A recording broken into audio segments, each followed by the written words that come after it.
reflect on American culture, really honing in on how social media has influenced our sense of individualism. First, I'm going to talk about the week 2 article for intercultural communications. It is called The Body Ritual Among the Nasarima, written by Horace Minor. He really depicts in the article some of the practices that Americans have, including like bathroom routines, doctor's appointments, and even some vanity routines that, in the way that he describes it, almost sounds ritualistic. At first, when I read this, it made me feel uncomfortable, almost almost like I was reading about a different society, but I I still couldn't quite get the gist when I first started reading it. So I went online, did some research, read through some of the class material, and once I realized it was about American culture, um I didn't really know what to think. It was bizarre, especially with the way that he used his words. It was almost tribal, like something that you would kind of expect within Asian culture with medicine man, um, different like types of meditation shrines, something like that. Um, it was unique to say the least, but um, I guess with intercultural communications, using those creative words will support descriptions to other cultures on how you might have your daily practices in a way that they're going to be able to relate to, because we're westernized, it's science based, and not all cultures are going to be able to understand that. I think that the article was really cool, creative, and I think it was a really neat way to look at how someone else from outside of our culture practices might view us. Was a little bit more artistic than how I see our society. So that was just kind of a cool little change in perception. But moving on to a culture practice that we have that I see to be one of the most controversial practices is social media. Um, and how it influenced our purpose of being individuals. Um, Individualism in American culture, even today, to is encouraging us to be ourselves, no matter who we are. Whether if people say it's okay to have a specific spiritual practice, political belief, sexuality, at the end of the day, we're right in the midst of where politics and the social environment are colliding, and that's primarily seen on social media.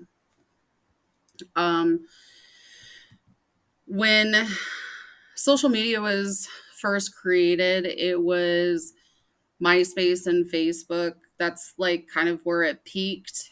The other platforms, they were a little bit before my time, but MySpace and Facebook were a great way to customize our profiles, play with digital creation a little bit, and just kind of socialize, stay in tune with world news. Um, Media really became entertainment on the computer at that point. It wasn't just in the television, which was really cool. Um, Today, social media is a global platform, whether if it's TikTok, X, or Instagram. Um, and it's meant people use it to express their opinions um, through their behaviors, their politics, and what they perceive as popular news, and that's primarily through influencers.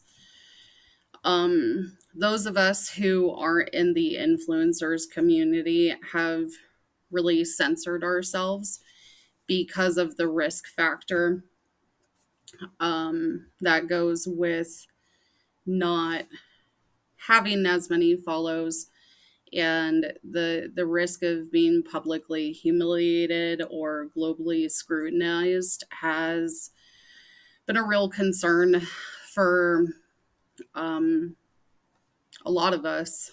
Um, but unfortunately, it's um, current practices in our social environments don't really enable natural human behaviors to make mistakes, have an environment to learn and engage with that will help us grow as individuals. Um, Controversial topics like politics, race, individualism is no longer safe to talk about online, and it's no longer safe to talk about in public because there are people who are gaining clout through social media by filming people in public, luring them in um, through questionnaires that might be taken out on the public street about controversial topics or about your personal relationships. It's become quite a hostile environment to live in. Um, but then if someone who's not an influencer just wants to go online and vent about their frustrations within their society, or maybe it's something that they're experiencing personally that they're trying to work out, um, since social media is a way to express ourselves, um, we try to use that, but then it can get stitched, and then all of a sudden you have someone who has multi-million views and followers, and now you become a spotlight, which can involve backlash, public shaming, cancel culture, and this can even cause a risk of losing your employment, close family, and friends, depending on how personal the topic is. Um, Maybe you just wanted to get your word out there, but all of a sudden you're scrutinized for doing so. Um, let's see here.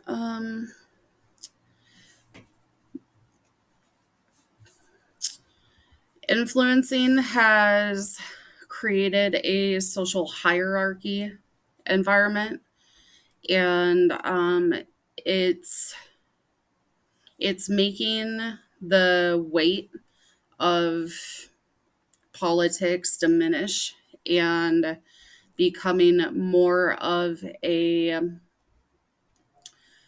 um, popularity vote through people who aren't politicians, and it's not really emphasizing the hardships that people are facing. It's very surface level, and it's cut people off from learning about some of the issues that we're facing, whether if it's financially, um,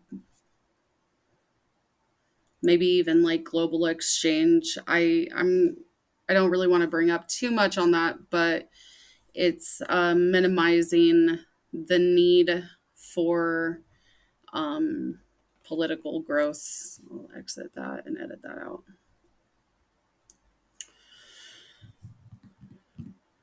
Um, this is really harmful to our society. Not only is it not allowing people to have freedom of not allowing people to have freedom of speech, but it's increasing social media is increasing social concerns amongst individuals.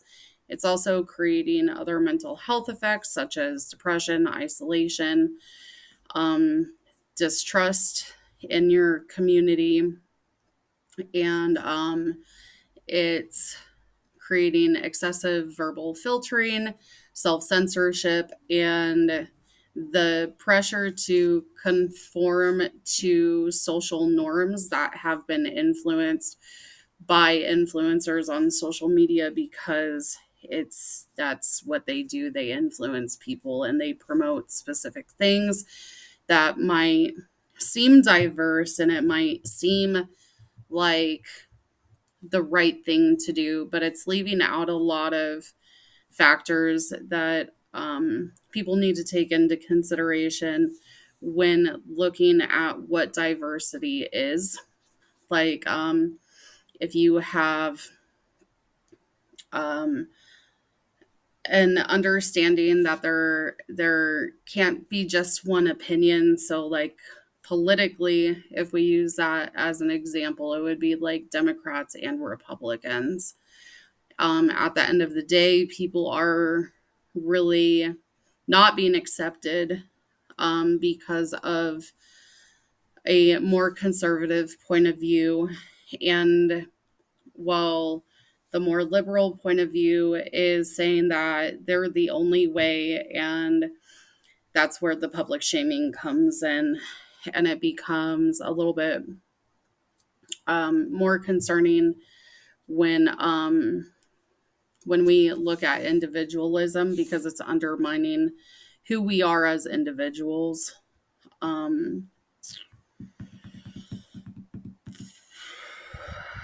we've created a social separation through social media. It's almost like a media war. Like if you have this opinion, then you're gonna get. It's like opinion A and opinion B.